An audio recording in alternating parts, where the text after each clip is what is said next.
Yo, what is up guys, Ghost here, and today we've finally gotten our hands on the new patch of Season 1, patch 1.1, and there are a lot of great changes in here. Now, I'm not going to go over every change. If you guys want to do that, you can go ahead and read those notes for yourself, and I will link them down below as always. But in this video, I wanted to concentrate on my bread and butter, some of the good old vehicle changes. Now, if you were somebody who was woefully disappointed with the jets in Battlefield 2042, this is going to be a patch that will make you very happy indeed, or at least it did for myself. So there's been some great changes both to the base jets in the game, and as you'll notice from the title and the thumbnail no doubt, they have indeed introduced or reintroduced the A10 and the Frogfoot as the rush jets from Battlefield 3 in portal mode. But first, let's talk about the F-35E Panther and the Su-57 Felon, the two base jets in Battlefield 2042. So the 25mm cannon, and this is the biggest change here, has been completely overhauled. The damage has been increased from 20 to 30, the fall-off start has gone from 100 all the way up to 250, I assume this is meters, the minimum dispersion has been removed, and the maximum dispersion has been decreased from 1 to 0.7, and then the dispersion increase per shot has also been lowered. Now of course, that just looks like a lot of numbers, but let me just show you from the footage in the background here how accurate these cannons are now. So when the game came out, this was one of my major critiques. These cannons had so much spread on them, you could just forget about trying to strafe infantry. Even if your aim was spot on, you wouldn't kill anyone no matter how hard you tried, and they couldn't do any damage to armor on the ground, so really the 25mm cannons were useless. But now the 25s are absolute laser beams. Honestly, I hope we're not going to have a problem, because you'll see from some of the shots here how easy it is now to strafe infantry and just how much damage they do to enemy air vehicles. Oh my lord, it's I was having a ball, I'm not going to lie, it was good fun, man. Now, it's not all roses for the jets, there are some nerfs here as well. The AGMs, the air-to-ground missiles, they have seen some pretty hefty nerfs. So the replenish rate of the missiles has been increased from 8 seconds all the way up to 20 seconds. So you're not going to be able to spam 2 missiles, come around for a second strafe, and then spam, you know, at least another 1 more, if not 2 more.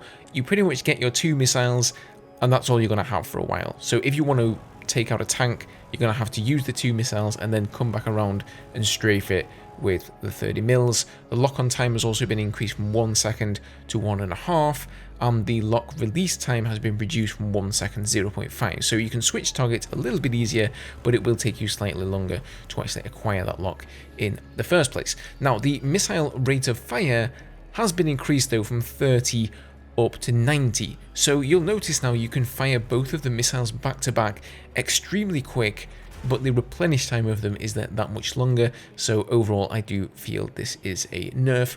Well needed though, the AGMs were just way too good against ground vehicles.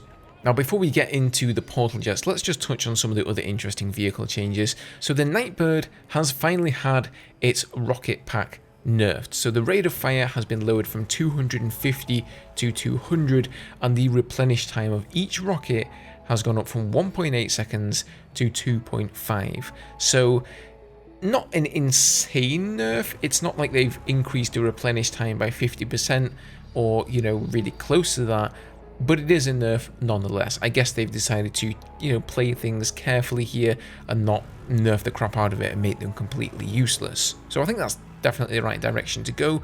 And then of course the other big one, arguably the bigger nerf now, is of course to the Condor and the Super Hind, those transport helis with the 50mm cannon pod that just wrecks everything, infantry, tanks, you know, whatever it puts its sights on, it just destroys.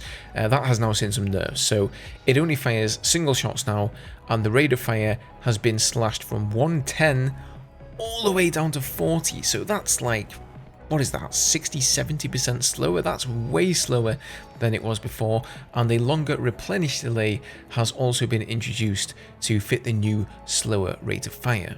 So some good vehicle changes there. Now let's talk about what I'm actually really excited about, and that is of course the Battlefield 3 attack jets, the A10 Warthog and the Su-25 Frogfoot coming into Portal as new or new old vehicles. So what's so special about this is that I just assume that they will be using the same flight model that we've seen in Portal so far, that we've seen in Battlefield 2042, and essentially it would just be a plane with a new skin, maybe some new sound effects and that sort of thing. But it seems they've actually reintroduced, as far as I can tell, something close to the 313 speed mechanic. So for those who don't know, in Battlefield 4, the way that you basically dogfight is you try to maintain a speed of 313, and it sounds easy, but it's harder than you think. So I'm going to put some footage here in the background for you guys. You can see me looping around, and I'm going to just show how whenever I'm sort of close to 313, I don't know if that's the actual number now, it might be 320 or 310 or whatever, but something around that ballpark, you can clearly see how I'm able to turn faster.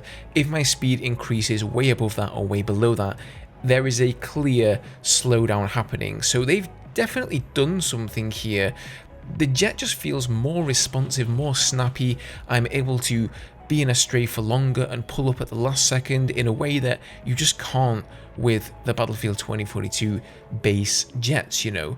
So I wonder, are they just reintroducing this vehicle mechanic for the Warthog and for the Frogfoot, or is this some sort of a test and they're possibly thinking of porting this flight model into Battlefield 2042 as well? Because honestly, this feels 1,000 times better than anything I've experienced in the base game before.